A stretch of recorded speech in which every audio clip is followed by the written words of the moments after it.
Now we come to another sutta called 4.13.122. The Buddha said, "Monks, there are these 4 perils to be looked out for in him who goes down to the water." What 4? Peril of waves, peril of crocodiles, peril of whirlpools, and peril of sea monsters. These are the 4 perils. In like manner, monks, in some clansman here who has gone forth from the home to the homeless life under this Dhamma Vinaya, these 4 perils may be looked out for. What 4? Peril of waves, peril of crocodiles, peril of whirlpools, and peril of sea monsters. And of what sort, monks, is peril of waves? In this case, a certain clansman who has in faith gone forth from home to the homeless life thinks thus, "Here am I, fallen upon birth, old age and death, sorrow and grief, woe, lamentation and despair, fallen upon ill, overwhelmed by ill or dukkha. Maybe of all this mass of ill, some ending may be shown. To such a one who has thus gone forth, his fellows in the holy life preach and admonish him, saying, 'Thus should you retreat, thus should you advance, thus should you look forward and backward, bend or unbend, thus should you bear outer robe and bowl and inner robe.' Then it occurs to him, 'I who before lived at home was accustomed to preach to and admonish others. Yet these people, who to my thinking are no more than sons or grandsons, these people think that I am one to be preached to and admonished.' Thus he, angered and offended, abandons the training and turns back to the lower life. This one, monks, is called a monk who abandons the training and turns back to the low life, scared by the peril of waves. Peril of the waves, monks, is a term for wrath and resentment. This is called peril of waves." I'll stop here for a while just to comment. Here, this generally refers to old people. Old people who enter the monkhood, they find it quite difficult to be told by younger monks what to do and what not to do. In the monkhood, seniority depends on the number of years the monk has been ordained, taken the higher ordination. So the earliest age a monk can take the higher ordination is about 20. So perhaps by the time he has 10 vasas, 10 rains retreat, a monk could be about 30 years old. And then in comes an old man at 60 years, for example, and then he's told off by a 30-year-old monk and he feels pretty annoyed. So sometimes the old man can't stand this and then he disrobes. So this is referring to people who enter monkhood in their old age. It's quite difficult for people who enter monkhood in their old age to adjust to the monkhood. And the Buddha continued, "And of what sort, monks, is peril of crocodiles? In this case, a certain clansman has in faith gone forth from the home to the homeless life. He thinks thus, 'Here am I, fallen upon birth, old age and death, etc. Maybe of all this mass of ill, some ending may be shown. To such a one who has thus gone forth, his fellows in the holy life preach and admonish him thus, "You should eat this, not that. You should swallow this, not that. You should taste this, not that. You should drink this, not that. You should eat, swallow, taste and drink what is fitting, not what is unfitting. You should eat, swallow, taste and drink at the proper time, not at the improper time." Then he thinks thus, "I who before lived at home used to eat, swallow, taste and drink just what I liked, and refused to eat, swallow, taste and drink what I did not like. I used to eat and so forth, both what was fitting and unfitting, and that too whether the time was proper or improper. But now, when believing householders offer me choice food, both hard and soft, at an improper time, I think they are putting a bridle on my mouth. Thus he abandons the training and turns back to the low life. This one monk is called a monk who abandons the training and turns back to the low life because he is scared by the peril of crocodiles. Peril of crocodiles, monks, is a term for gluttony. This is called peril of crocodiles. I stop here for a while. This is another thing which somebody who has gone forth into monkhood finds a bit difficult to adjust to. For example, eating one meal a day, or some monasteries they eat 2 meals a day, but not being able to eat at night or after about 1 o'clock when the sun is at the highest until the next dawn. So sometimes if you are not used to it, you can feel hungry. So some people, they don't like that. Also, there are some allowances for monks to take in the evening at night.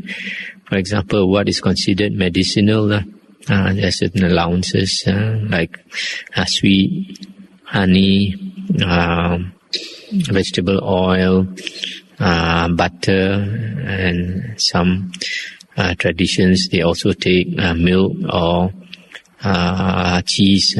So other than that, like normal foods, you can't take.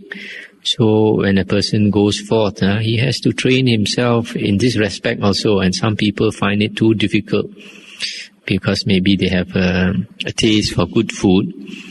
One thing, as a monk, we can't choose our food. Whatever we are given, we take. Whereas as a layman, you can buy whatever you like to eat at any time. So some people find this too difficult to restrain your eating habits, and so they disrobe.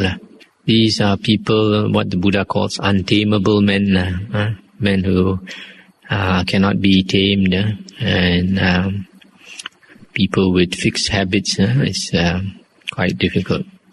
And then the Buddha continued, and of what sort, monks, is peril of whirlpools? In this case, a certain clansman has in faith gone forth from the home to the homeless life. He thinks thus, here am I, fallen upon birth, old age, etc. Maybe of all this mass of ill, some ending may be shown. He, having thus gone forth, robing himself in the morning, and taking bowl and robe, sets out for village or town to beg for alms, with body unguarded, with speech unguarded, with mind unguarded, with mindfulness not established, with faculties uncontrolled. Then he sees a house father or son of a house father indulging in, provided with, and enjoying the 5 sense pleasures. Then he thinks thus, I too before, when living at home, indulged in and was provided with and enjoyed the 5 sense pleasures. Moreover, since wealth exists in my family, I could enjoy it and do good works therewith. How now if I were to abandon the training, turn back to the low life, enjoy my wealth and do good deeds therewith? Accordingly he does so. This one monk is called a monk who abandons the training and turns back to the low life because he is scared by the peril of whirlpools. Peril of whirlpools, monks, is a term for the 5 sense pleasures.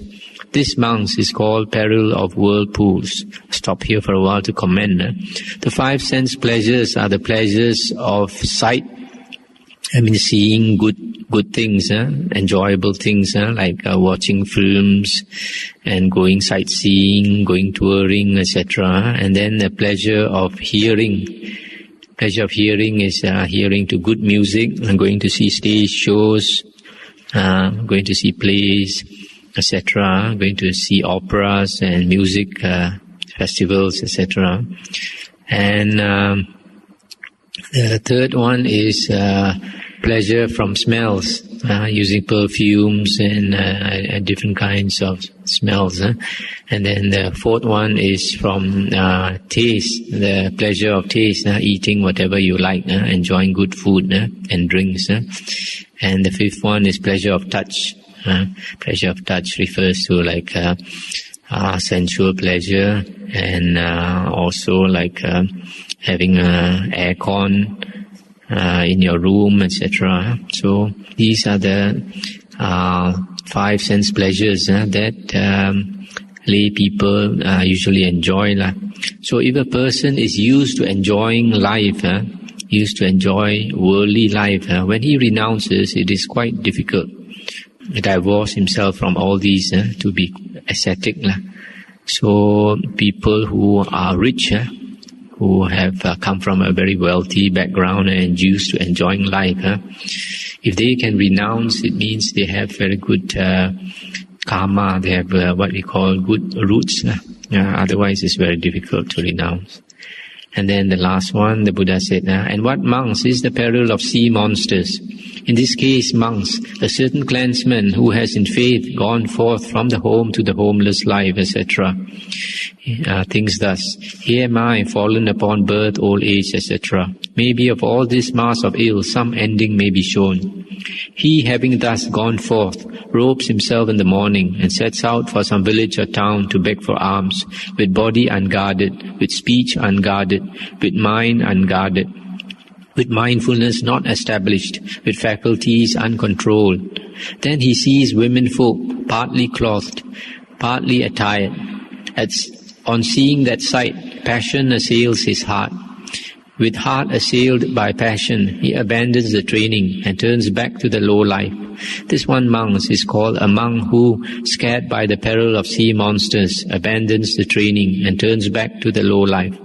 Peril of sea monsters, monks, is a term for women folk. This monk is called peril of sea monsters. So these monks are the 4 perils to be looked out for in some clansman here, who has rightly gone forth from home to the homeless life under this Dhamma Vinaya. That's the end of the sutta. So this last one refers to a monk who has no mindfulness. He's scattered, his mind is scattered, and he has no mindfulness of body, speech or mind. And so, because he does not guard his sense doors, when he goes out to town, he sees women, people of the opposite sex, and then all the desires come back and trouble his mind. There are some monks, after being a monk for many years, you find they are very troubled because all these things trouble them. So after some time they can't stand it, they have to disrobe. So this is especially difficult for people with strong sensual desires. There are some people with strong sensual desires, and they find it very difficult to overcome, especially when they see the opposite sex. The only way, the Buddha said, that we can overcome these type of desires and other types is strong samadhi. In fact, there is one sutta in the Majjhima Nikaya called the Nivapa Sutta. And in that sutta, the Buddha gave a simile and likening monks to a deer, a flock of deer. They have to find food to eat. If they stay deep into the jungle, it's quite difficult for these deer to survive. So they try to get their food from the farmer's crops. But if they come too near the farmer's crops, the farmer will trap them and kill them. If they stay too far, they get hungry. So they try to take the middle path, not too far and not too near. So the Buddha said in the same way, a monk has to live near lay people to get the support, but he must also keep his distance. And strong samadhi will help a lot in this case. So these are the 4 types of monks who disrobe for different reasons. Now we come to another sutta, 4.13.123. Monks, these 4 persons are found existing in the world. What for? Now monks, a certain person here, aloof from sense desires, aloof from unwholesome conditions, enters upon the first jhana, which is accompanied by thought directed and sustained, born of seclusion, delightful and pleasurable, and abides therein. He enjoys its sweetness, longs for it, and finds happiness therein. Established therein, given thereto, generally spending his time therein, and not falling away therefrom. When he makes an end, he is reborn in the company of devas of the Brahma group. A kappa monks is the lifespan of the devas of the Brahma group. Therein the ordinary man stays there and spends his time according to the lifespan of these devas. A kappa amongst is the lifespan of the devas of the Brahma group. Therein the ordinary man stays and spends his time according to the lifespan of those devas. Then he goes to hell, or the womb of an animal, or he goes to the ghost realm. But a disciple of the Exalted One, after staying there and spending his time according to the lifespan of those devas, finally passes away in that same state. Such monks is the distinction, such the specific feature, the difference between the learned Aryan disciple and the unlearned ordinary man in the matter of rebirth. I stop here for a while just to make a comment. The kappa means aeon or a world cycle. A world cycle is a very, very long time. That is the lifespan of the devas of the Brahma group. So to continue the sutta, the Buddha said, again monks, a certain person here, by the calming down of thought directed and sustained, enters upon the second jhana, that inward calming of the self, that one-pointedness of mind, apart from thought directed and sustained, that is born of concentration, delightful and pleasurable, and having attained it, abides therein. He enjoys its sweetness, longs for it, and finds happiness therein. Established therein, given thereto, generally spending his time therein, and not falling away therefrom.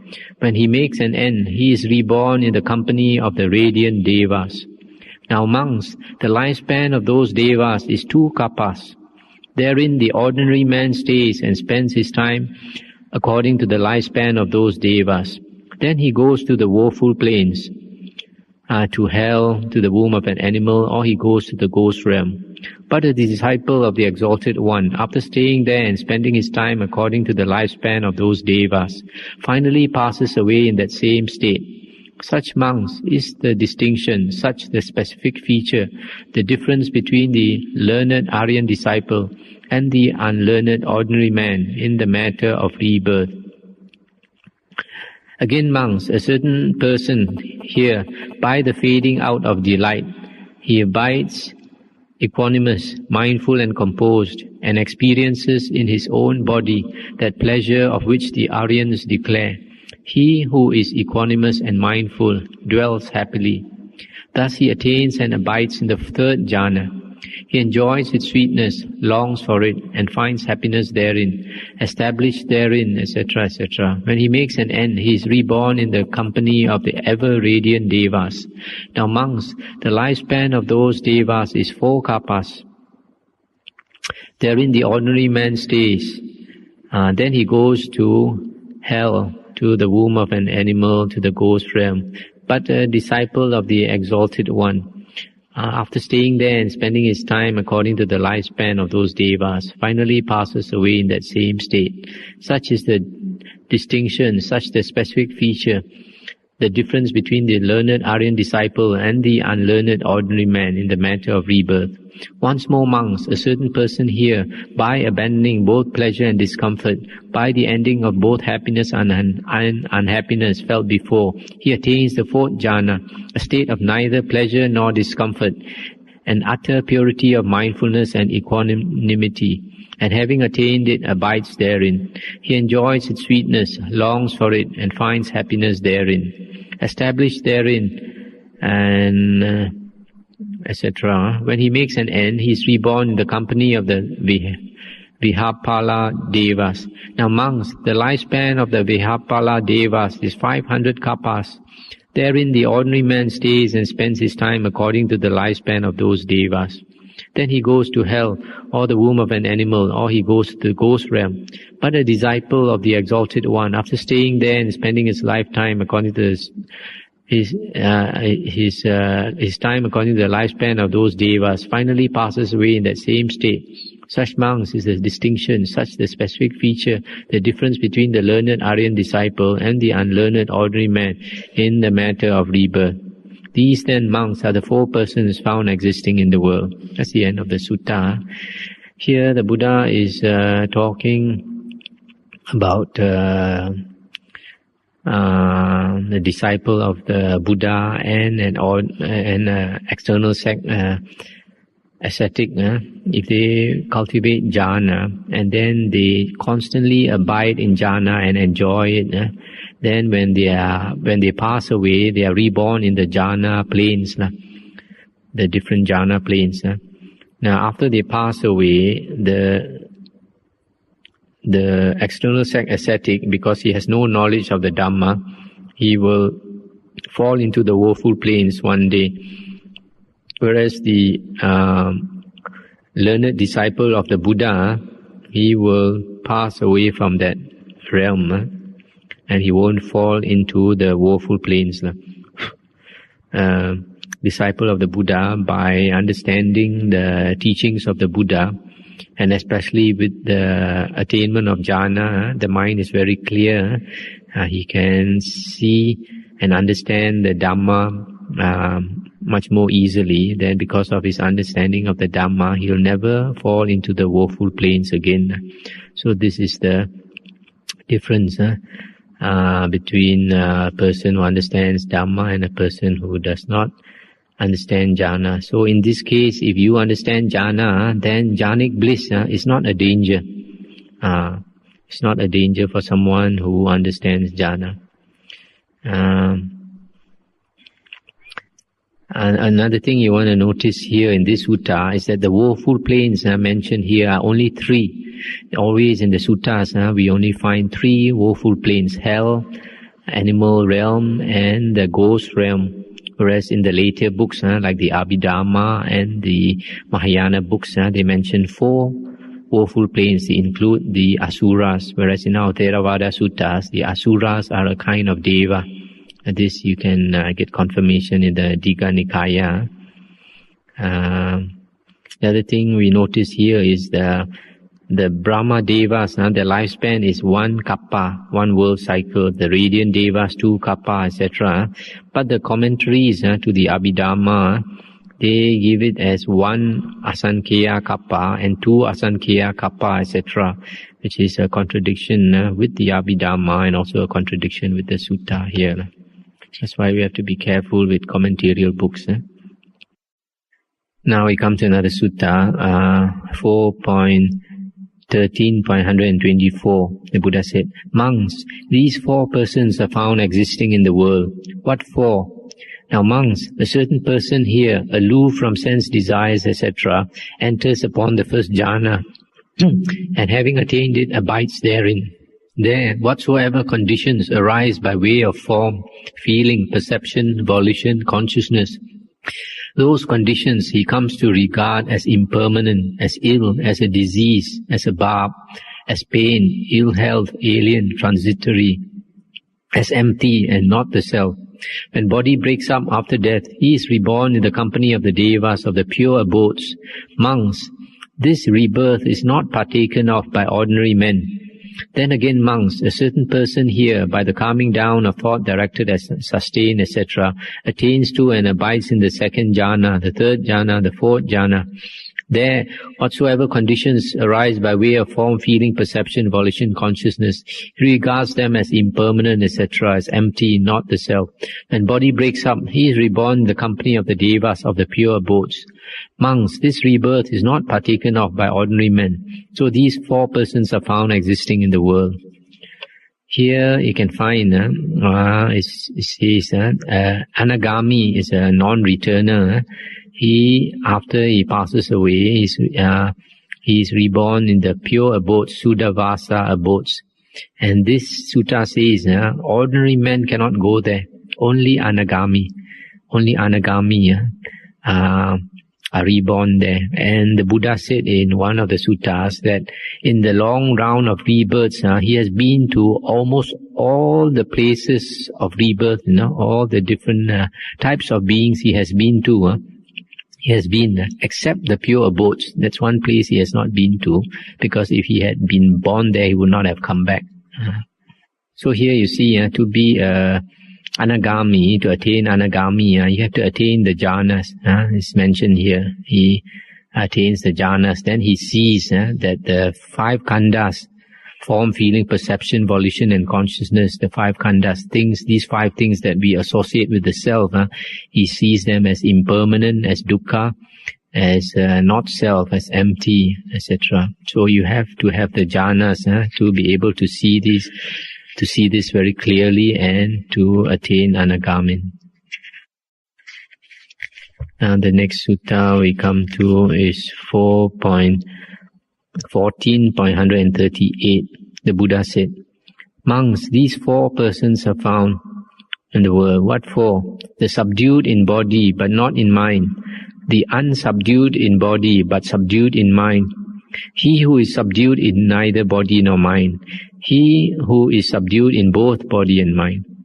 And how, monks, is a person subdued in body but not in mind?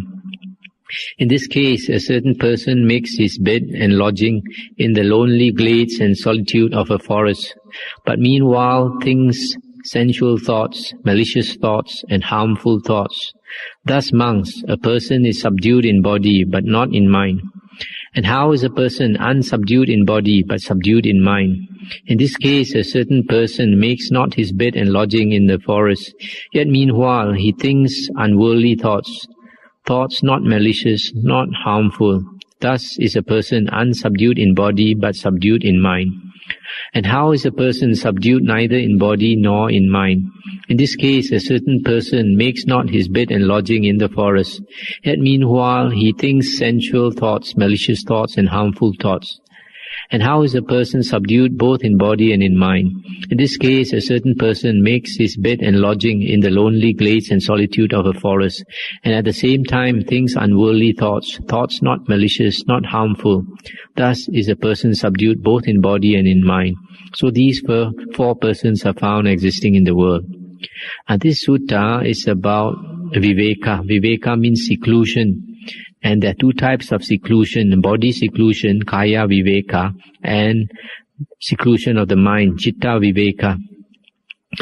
And kaya viveka is a person who is secluded in the body. That means he goes in, he isolates himself from other people, and he goes to the forest. But the first case is the person who has body seclusion, but he has no seclusion of the mind. He still has a mate. His mate is sensual thoughts, or the wrong thoughts, sensual thoughts, malicious thoughts, and harmful thoughts. So this is a type of person, for example, one who is new on the spiritual path, whose mind is not very well developed. He goes to the forest, and meanwhile he carries with him all these wrong thoughts. It takes some time for him to subdue his wrong thoughts. But if he persists, he would probably be able to subdue these wrong thoughts. The second case is a person who has chitta viveka, but not kaya viveka. He does not go into physical seclusion, and yet he has quite a developed mind. He does not think sensual thoughts or malicious thoughts or harmful thoughts. So this is a kind of person whose mind is more developed, somebody probably who has cultivated himself in a previous lifetime. So even as a lay person, he already has a developed mind. The third person is one who has neither body seclusion nor seclusion of the mind, and that is a very ordinary person, a very worldly person. And then the fourth one, who is subdued both in body and mind, who has both seclusion of body and mind. And this is the best, because the Buddha always encourages a monk to be secluded both in body and mind. That would be the ideal conditions for progress in the spiritual path, in the holy life. But of course later, if a monk considered it necessary, he can always come back to be with people so that he can impart his knowledge of the Dhamma, etc. Now we come to 4.15.147. The Buddha said, "Monks, there are these 4 seasons which, if rightly developed, rightly revolved, gradually bring about the destruction of the asavas. What for? Hearing Dhamma in due season, discussion of Dhamma in due season, tranquilization, samatha, in due season, contemplation, vipassana, in due season. These are the four. Just as monks on a hilltop, when the sky deva rains thick drops, that water pouring down according to the slope of the ground fills up the clefts, chasms and gullies of the hillside. When these are filled, they fill the pools. When these are filled, they fill the lakes. When these are filled, they fill the rivulets. When these are filled up the great rivers. The great rivers being filled, fill the sea, the ocean. Just so monks, these four seasons, if rightly developed, rightly revolved, gradually bring about the destruction of the asavas. So these four things are quite important in the spiritual path. First one is hearing Dhamma. In the Mangala Sutta, this is mentioned, Dhamma Savanang, hearing Dhamma, listening to the Dhamma like you are doing now. The second one is discussion of Dhamma. Discussion of Dhamma, sometimes to clear our doubts, we discuss Dhamma. We shouldn't be afraid to discuss Dhamma, and we should never get angry in discussing Dhamma. And the third one is samatha, tranquilization of the mind. Fourth one is vipassana, contemplation. So you see, in the suttas, the Buddha always mentioned these two as necessary conditions, not one by itself. Samatha and vipassana these are the two things that we do in meditation. These are the two possible things that we can do in meditation. So this is one of the suttas that confirms that samatha and vipassana both are necessary and not just one. Now we come to another sutta, 4.16.157. The Buddha said, monks, there are these two diseases. What two? Disease of body and disease of mind. Monks, there are to be seen beings who can admit freedom from suffering from bodily disease for 1 year, for 2 years, for 3, 4, 5, 10, 20, 30, 40, 50 years, who can admit freedom from bodily disease for even 100 years.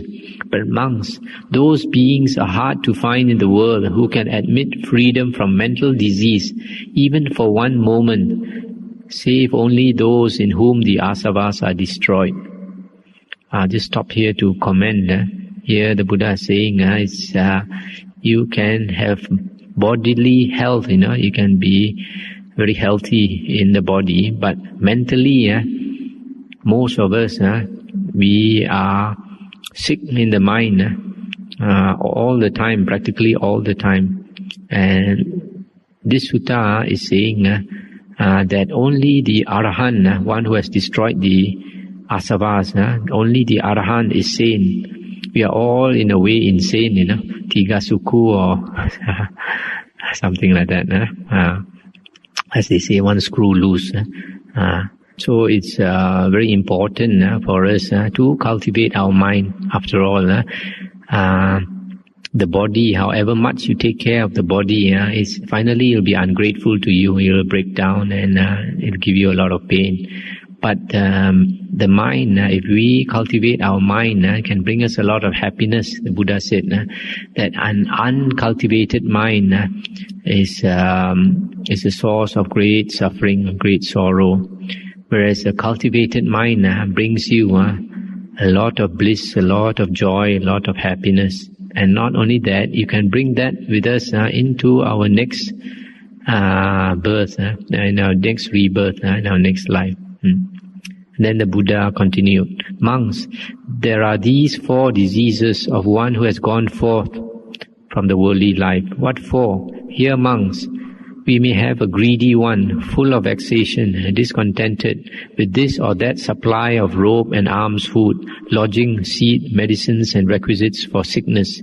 He being greedy, full of vexation, discontented, conceives an evil longing for consideration, for gain, honours and fame. He rouses himself, exerts himself, makes an effort to get these things. Of set purpose, he visits families. Of set purpose, he takes a seat. Of set purpose, he speaks Dhamma. Of set purpose, he restrains the calls of nature. These monks are the 4 diseases of him who has gone forth. Therefore, monks, thus must you train yourselves. We will not become greedy, full of vexation, discontented with this or that supply of robe and alms food, lodging, seat, medicines, and requisites for sickness. We will not conceive an evil longing for consideration, for gain, for honors and fame. We will not rouse ourselves, exert ourselves, make an effort to get these things. We will become enduring of cold, hunger, thirst, contact of flies and mosquitoes, of wind and rain and creeping things. We will become bearers of abusive, pain-causing ways of speech. We will submit to painful bodily feelings, grievous, sharp, racking, distracting and discomforting, that drain the life away. Thus, monks, must you train yourselves. So here, in the last part, the Buddha is saying that monks should not be full of greed and discontented. And if a monk is full of greed and wants a name and fame, wants a lot of offerings, etc., then it's a disease. So the Buddha taught his disciples generally to go to seclusion and practice, at least for the Buddha encouraged his monks to practice for 10 years before they are allowed to take disciples. It is in the Vinaya rules, a monk is not allowed to take any disciple until he has completed 10 years as a monk after the higher ordination. Then he has 10 years of experience and practice behind him. Then only he can take disciples. There's a great danger in the veneration and offerings that a monk receives, and it's quite easy for a monk to go astray. The only protection is meditation, samadhi, to keep the mind strong. Otherwise, it is quite easy to go astray for a monk.